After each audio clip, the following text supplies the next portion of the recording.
नमस्कार. आरो स्टोरी मराठीमध्ये आपल्या सर्वांचे स्वागत आहे. आज आपण ऐकणार आहोत एक हृदयस्पर्शी कथा. समाजरत्न मीरा.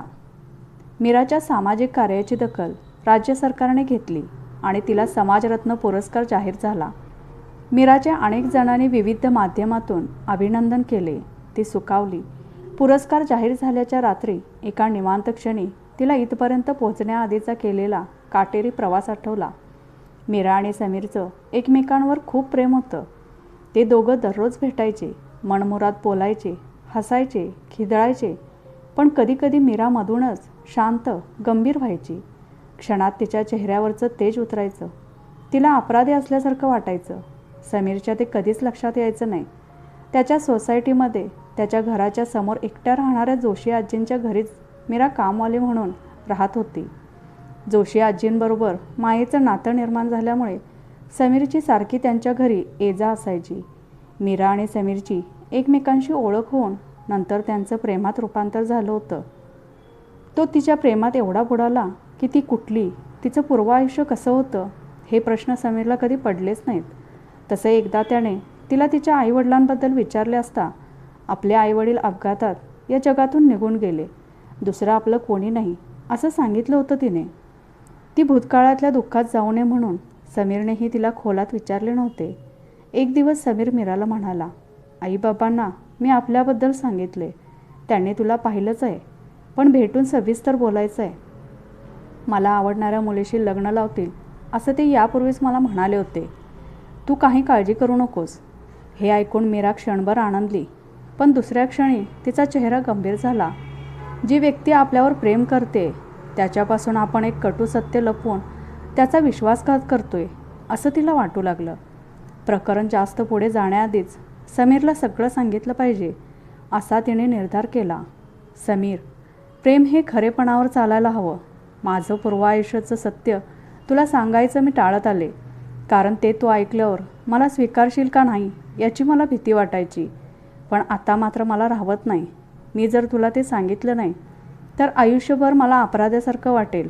तुला मी फसवलं, तुझा विश्वासघात केला, तुझ्याशी खोटेपणा केला, ही गोष्ट बोचत राहील मला. हे बोलत असताना मीरा नेहमीपेक्षा खूप वेगळी वाटत होती. तिच्या चेहऱ्यावरचे भाव गंभीर झाले होते. समीरला काय बोलावे कळेना. मीरा, जे काय असेल ते मला सांग. तो एवढंच म्हणाला. माझे आईवडील अपघातात गेले नाहीत. मी झोपडपट्टीत राहायचे. वडील आजारपणामुळे गेले. चौथीनंतर माझ्यासाठी शाळा संपली. पण मला भाषेची आवड असल्यामुळे नंतर जिथे घरकाम करायचे तिथे पेपरमध्ये कविता, लेख आवडीने वाचायचे, म्हणून मी शुद्ध बोलू शकते. मी घरकाम करूनही माझ्या घरचा सगळा खर्च भागत नव्हता. मी 15-16 वर्षांचे असेन तेव्हा माझी आई एकदा कुठल्या तरी बाईला घेऊन घरी आली. आई मला म्हणाली, मीरे, तू आता या मावशीकडे राहायला जायचं. तिकडे तुला पैसा, कपडे सगळं चांगलं मिळेल. आईला सोडून त्या अनोळखी बाईबरोबर जाण्यात मला अजिबात रस नव्हता, पण ती बाई मला जबरदस्तीने घेऊन गेली. एका भयानक वस्तीत, गजबजलेली वस्ती. तिथं माझ्यासारख्याच पण वयाने मोठ्या असणाऱ्या मुली होत्या. ती बाई चंदू नावाच्या एका माणसाला म्हणाली, हे नवीन पाखरू. तो चंदू माझ्याकडे वाईट नजरेने बघत हसत होता. मी त्या बाईला विचारलं, तुम्ही मला कुठे घेऊन आलात? मला माझ्या आईकडे जायचं आहे.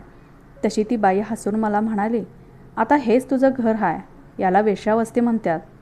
ज्या वयात मला वेश्या या शब्दाचा अर्थही माहीत नव्हता त्या वयात मला वेश्या बनवले गेले. तेच माझं जीवन होऊन बसलं. पोटासाठी रोज बलात्कार सोसले मी. बाहेर पडण्याचा मार्गही माहीत नव्हता. 21-22 वर्षांच्या असताना जाणीव झाली, काहीही करून यातून निसटायलाच हवे. रोज रोज असलं जीवन जगायचं नाही आपल्याला. मग एका रात्री काही पैसे घेऊन तशीच पळाले तिथून, त्या अडगळीपासून खूप दूर. पुन्हा माझ्या घराकडे आले, पण माझी आई पुन्हा मला तिकडेच पाठवायला निघाली होती, म्हणून तिथूनही निघून आले. नशिबाने इथे एकट्या राहणाऱ्या जोशी आजींच्या घरी मोलकरणीचं काम मिळालंच, शिवाय नवराही मिळाला. वेश्यावस्तीत राहूनही मी त्यांची तसली भाषा शिकले नाही. माझी भाषा, माझी आवड माझ्या रक्तातच आहे. मीरानं सगळं सांगून टाकलं. समीरला पुढे बोलवेना. त्याला स्वप्नातही कोणीतरी इतकं भयानक सांगितलं नसतं असं प्रत्यक्षात तिनं स्वतःच्या तोंडून सांगितलं होतं. काही क्षण तो तसाच स्तब्धपणे उभा राहिला. भानावर येताच मात्र त्याच्या चेहऱ्यावर मत्सर होता. त्याच्यात एक अहंकार जागा झाला होता. एक मानवी हिंसकता जागी झाली होती. तू का फसवलंस मला? का मला स्वतःच्या प्रेमात पाडलंस? हे सगळं मला आधीच का नाही सांगितलंस? समीर ओघाच्या भरात संतापून म्हणाला. समीर, ऐकून घे माझं. या सगळ्यात माझी काय चूक आहे? मी तेव्हा अजान दुबळी होते. मला ते सगळं नाईलाजास्तव करावं लागलं होतं. शक्य झालं तेव्हा मी ते जीवन टाकून आले होते. समीर, माझं तुझ्यावर मनापासून प्रेम. मीराचं वाक्य संपण्याआधीच समीर बोलू लागला. प्रेम हा शब्द तू उच्चारूच नकोस. जिनं आपलं शरीर विकलं तिला प्रेमाचा अर्थ काय कळणार? इतक्या जणांना शरीर देऊन मला कधीच प्रेमाचा अर्थ समजला नव्हता. तो तुझ्या फक्त हळव्या स्पर्शात समजायला लागला. मीरा भाऊकपणे म्हणाली. मला तुझं काही ऐकायचं नाही.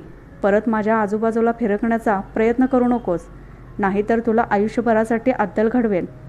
समीरला राग अनावर झाला होता. एवढं बोलून तो निघून गेला. मीरा सुन्न झाली.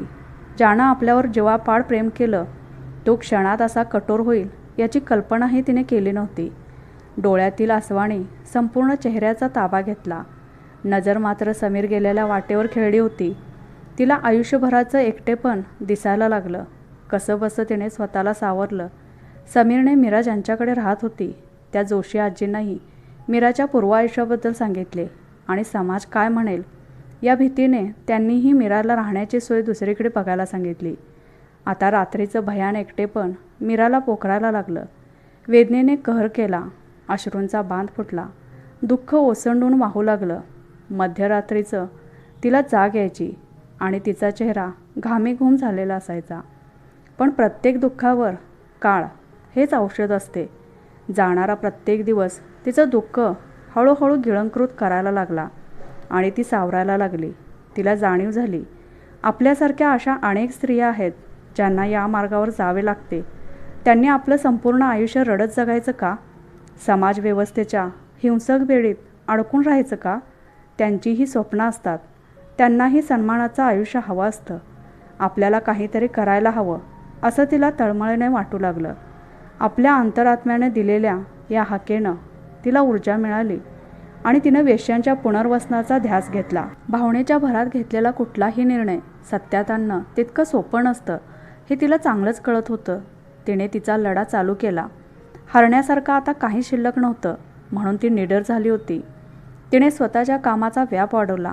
ती आर्थिकदृष्ट्या खंबीर व्हायला लागली.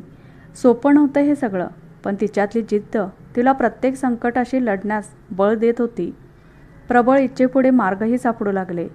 आबाळ हरवलेल्या आणि बेवारस वेश्यांना ती शोधून भेटू लागली. तिच्यासारख्या समदुःखी असणाऱ्यांचे दुःख ती सहज समजू शकत होती. त्यांच्या असंख्य प्रश्नाने तिचे काळीज पिळवटून निघायचे. तिने त्यांच्याच मदतीने एक छोटीशी संस्था स्थापन केली. स्वतः निराधार असूनही ती अनेक निराधार जीवांची आधार बनत चालली होती. शेवटी निराधार असलेल्यांना कशाची जास्त गरज असते? मायेची, प्रेमाची, आपुलकीची. ते सगळं निराधार जीवांना तिथे मिळू लागलं. सगळ्यात महत्त्वाचं म्हणजे त्यांना तिथे जगण्याचं बळ मिळू लागलं. त्या स्वावलंबी बनू लागल्या. स्वतःच्या पायावर उभ्या राहिल्या. हळूहळू तिच्या संस्थेची माहिती इतरत्र पोहोचू लागली. तिच्या जिद्दीचा विजय झाला. तिच्या या कार्याची दखल राज्य सरकारने घेतली आणि तिला सामाजिक कार्यासाठी मिळणारा समाजरत्न पुरस्कार जाहीर झाला. मीराला हा सगळा प्रवास आठवून तिच्या डोळ्यात शांतता दाटली. चेहऱ्यावर कर्तृत्वाचा आनंद आला. पुरस्काराचा दिवस उजाडला. मंचावर अनेक मान्यवर उपस्थित होते. समोर मीरानं ज्यांना आधार दिला अशा तिच्या मैत्रिणी बसल्या होत्या. त्यांचा आनंद त्यांच्या चेहऱ्यावर ओसंडून वाहत होता. मीराला पुरस्कार देण्यात आला आणि मनोगत व्यक्त करण्याची विनंती केली गेली. तिच्या चेहऱ्यावर तेज होते, शांतता होती, समाधान होते. ती बोलू लागली. आजचा दिवस माझ्यासाठी सन्मानाचा आहे. मला भरभरून बोलावंसं वाटतंय. स्वतःच्याच संपलेल्या जीवनाला वळण दिलं मी. सारं काही संपल्यानंतरचं जीवन भयानक होतं, पण कधीकधी सर्व काही संपल्यासारखं वाटतं तेव्हाच जगण्याला खरी सुरुवात होते. माझं तसंच झालं. खोल दुःखात बुडाल्यावर वाटलं आयुष्य संपवून टाकावं.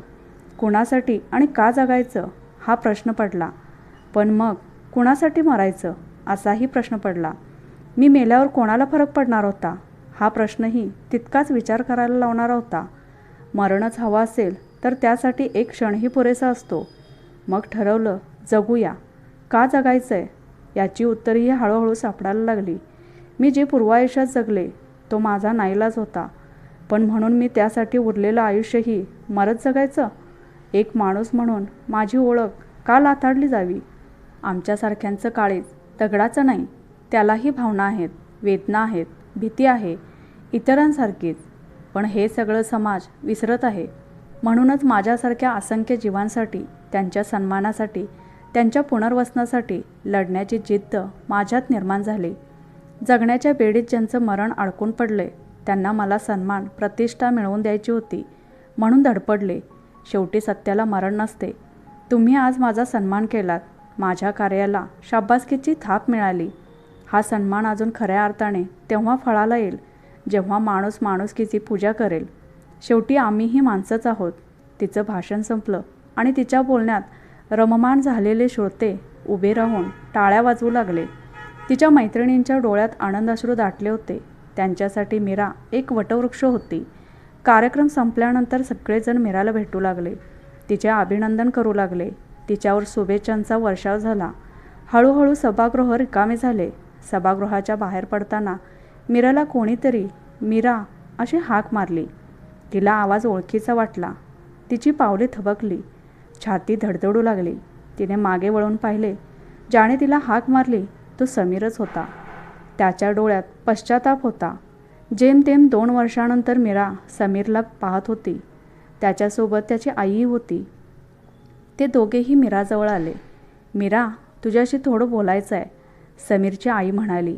समीर आणि त्याच्या आईच्या अनपेक्षित भेटीनं थोडासा धक्का बसलेल्या मीरानं नकळत मानेनेच होकार दिला. समीरची आई बोलू लागली. तू समीरच्या आयुष्यातून निघून गेलीस तेव्हाच समीरकडून सगळं काही समजलं मला. तेव्हा समीर जे वागतोय ते चूक की बरोबर हे कळत नव्हतं. समीरने मला सांगितलं तसं तू खरंच त्याला फसवलंस असंच मलाही वाटलं. पण नंतर विचार केला, तुला जर फसवायचंच असतं तर तू ही गोष्ट आयुष्यभर लपवून ठेवू शकली असतीस. पण तू तसं केलं नाहीस, कारण तुझ्यात प्रामाणिकपणा होता. हे कळत असूनही मी सामाजिक बंधनात, नियमात अडकले होते. आम्ही जरी तुझा स्वीकार केला तर समाज आमच्याशी कसा वागेल? आजूबाजूचे लोक हे मान्य करतील? शेवटी निर्धार केला, चांगल्या गोष्टींची सुरुवात स्वतःपासूनच करायला हवी. सभ्य म्हणवणारे लोकही सभ्यतेच्या बुरख्याखाली अनेक पापं लपवतात. तुझ्यात मात्र सच्चेपणा आहे. आपण आज आधुनिक तंत्रज्ञान वापरतो, पण आपल्याकडे आधुनिक विचारांचा अभाव आहे. समीरला खूप सुनावलं मी. त्याचा क्रूरपणा दाखवून दिला. त्यालाही त्याची चूक कळाली. पण तोपर्यंत उशीर झाला होता. तू निघून गेली होतीस. तुझा शोध कसा घ्यायचा हाच प्रश्न होता. पण तुला पुरस्कार जाहीर झाल्याची बातमी वाचली. म्हटलं इथेच भेट होईल तुझी. एवढा वेळ अपराधाच्या भावनेने शांत असलेला समीर आता बोलू लागला. मीरा, मला तुझी गरज आहे. मी चुकीचं वागलो तुझ्याशी. मला माफ करशील? माफ करायचं का नाही हा सर्वस्वी तुझा निर्णय आहे मीरा. मीही तुला विनंती नाही करणार. तू जे काय करून दाखवलंस त्याचा खूप अभिमान आहे मला. समीरची योग्यता असेल तरच तू त्याला माफ कर. त्याची आई असूनही मी हेच सांगेन, तू मला सून म्हणून मिळालीस तर तो मी माझा सन्मान समजेन. समीरची आई मीराचा हात हातात घेत ठामपणे म्हणाली. हे ऐकून मात्र मीराच्या डोळ्यात पाणी आलं. तिने समीरच्या आईला मिठी मारली. समीर, तू चुकीचं वागलास. एक माणूस म्हणूनही माणुसकीला सोडून वागलास. पण तुझ्या डोळ्यातले पश्चातापाचे अश्रू दिसतायत मला. शेवटी तुझ्या वागण्यामुळेच माझ्या हातून हे कार्य घडू शकले. मला जगण्याची नवी दिशा मिळाली. कित्येकांच्या दुःखांवर फुंकर घालण्याची संधी मिळाली. मी खंबीर बनले. माझी फक्त एकच विनंती आहे, लग्नानंतरही मला हे कार्य चालू ठेवण्याची परवानगी हवी आहे. मीरा म्हणाली. लग्नानंतरही तुझ्या या कार्यात कुठलाच अडथळा येणार नाही याची शाश्वती मी देते. आता निघायला हवं. उद्या तू समीरसोबत घरी येशील, मग निवांत बोलू. समीरची आई म्हणाली. हो नक्की, मीरा म्हणाली. इतक्यात मीराची मुलाखत घेण्यासाठी पत्रकार आलेत असं कोणीतरी तिला येऊन सांगितलं आणि मीरा तिथून निघाली. मीरा जात असताना तिच्या पाठमोऱ्या आकृतीकडे अभिमानाने पाहत भान हरपलेल्या समीरला त्याच्या आईने भानावर आणले आणि ते दोघेही तिथून निघाले. तर मित्रमैत्रिणींनो, आजची कथा कशी वाटली ते कमेंट करून नक्की कळवा. कथा आवडल्यास लाईक शेअर करा. चॅनेलवर नवीन असाल तर चॅनेलला सबस्क्राईब करा. कथा पूर्ण ऐकल्याबद्दल धन्यवाद.